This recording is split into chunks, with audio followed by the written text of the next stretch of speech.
Cheza kidogo, huu wimbo ni wako. Imba kidogo, sauti tusikie. Songa kidogo, watu wajue. Wewe ndiwe, wewe ndiwe. Yes, I'm a musician, I'm a singer, songwriter, recording, performing musical artist. I'm signed to Pine Creek Records at the moment, and I'm about to release my debut album. Anywhere that suits me, anywhere that is perfect for my music. I want to do a lot of festivals. Yes, I want to do like when I was in Amsterdam in September. I was there for a peace concert, International Day of Peace.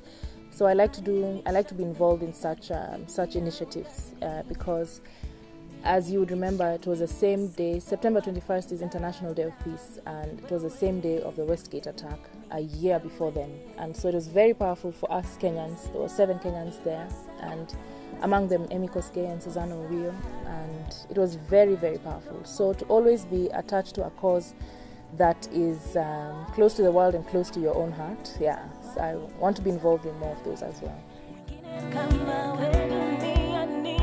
Anyone listens to my music and understands it, and that for me was evident when I released my first single in January this year.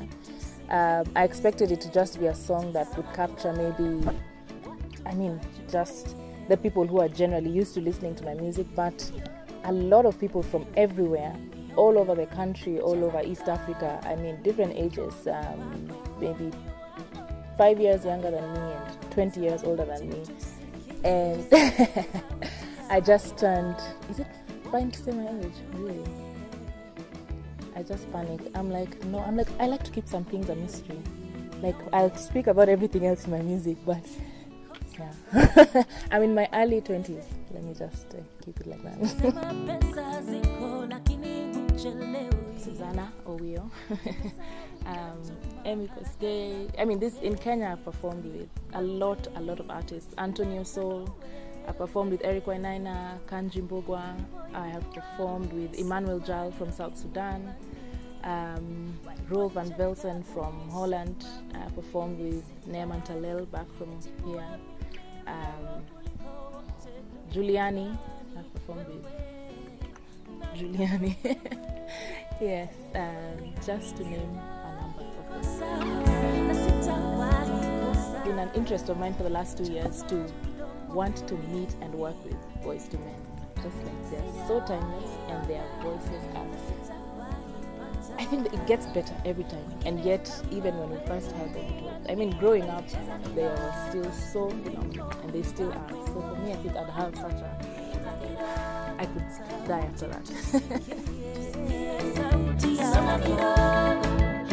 I think the Kenyan music industry is evolving at a very rapid rate. Like, every day I have a conversation with someone. It's the cab guy, if it's, I don't know, anyone random on a list, a song comes up, and I'm like, music has changed in the industry, because 10 years ago, you could count the number of musicians that we had in Kenya, and you could count the number of music videos that there were.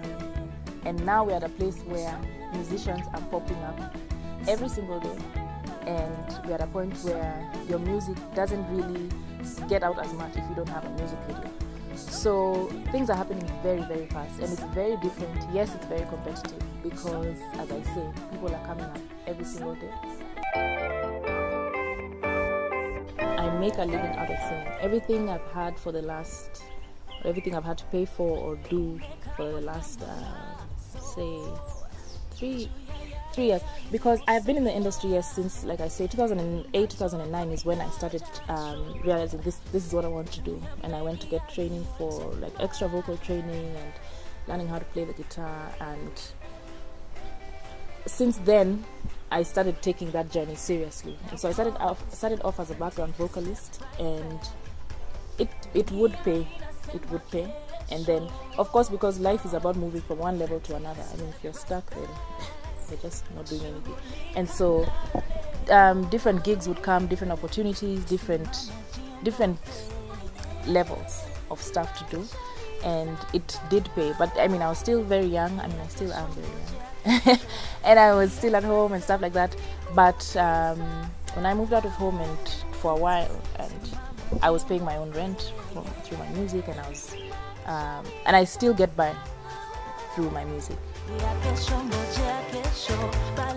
I was visiting my cousin, and his friend came over, and I think I just kept staring at his friend because he was very good looking. And he was much older, not much older, maybe like by 6 years. And so I was just staring at him the whole time, and then I needed to go to like the room where I was spending the night to pick up something. And so I was walking and walking. So you had passed through the living room where they were seated, and I was walking across. And then I was like, oh, okay, I've made it. And then I got to the door, to the hallway, and I just fell. After I thought that I'd made it so without fumbling so well, yeah. Then I just fell like right home. So, yeah. So I just picked myself up and stayed in my room until his friend left. I never know how to answer that question, because growing up you listen to all kinds of music. Everyone listened to Mariah, everyone listened to Whitney, everyone listened to Boyz II Men, and then you get to a point in life where you're like, okay, who's Nani's influence? Everyone is trying to have the same influences, and so you never really find your own.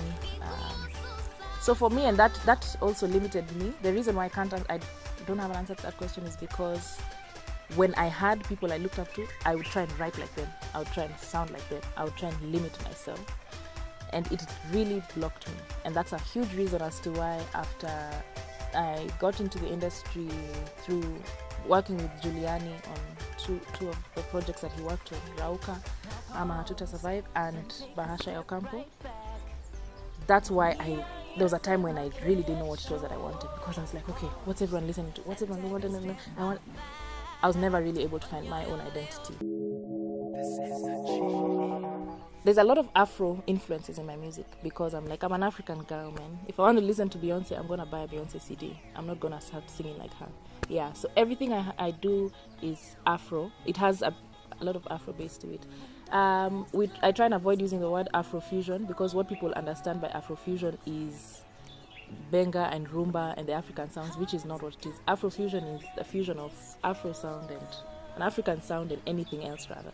So that's what I say, Afro eclectic, because eclectic means different things, and then now have the Afro infused into it. Yeah. I would like to see myself having started touring the world, continue touring the world. There are a few more projects that I worked on when I was in Holland this year, and those are looking up. And that's just the beginning of many. So for me, I want to keep touring the world and sharing my music with anyone and everyone. A week before I got this, I sort of went through an experience that, for me, changed the way I thought about some things in life.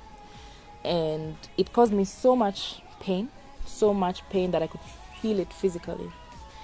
And I was like, there must be some sort of pain that could counter this one to take it away.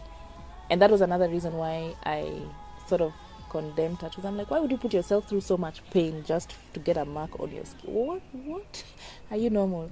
And I was like, the pain that I was feeling could only be compared to maybe the kind of pain you get. I'd never gotten a tattoo before. And even if someone explains to you how painful it is, you would never really understand. Yeah. And I just woke up and I was like, this pain I'm feeling, it can't be in my body anymore. I can't feel pain because of something that is supposed to teach me a lesson, instead of make me feel regret, instead of keeping me at home and wondering, oh my gosh, why have I gone through this? What's happening with me?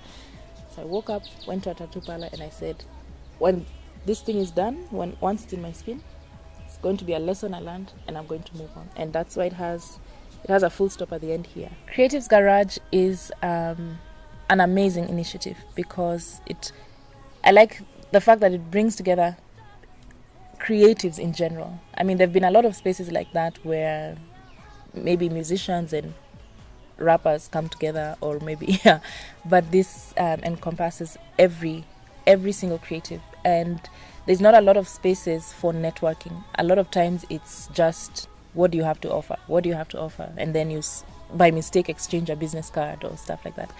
But for what Creatives Garage is doing, I feel and I wish that there would be more of what we hear, or there would be more exposure of the initiative itself. Yeah, because you're doing a fantastic job.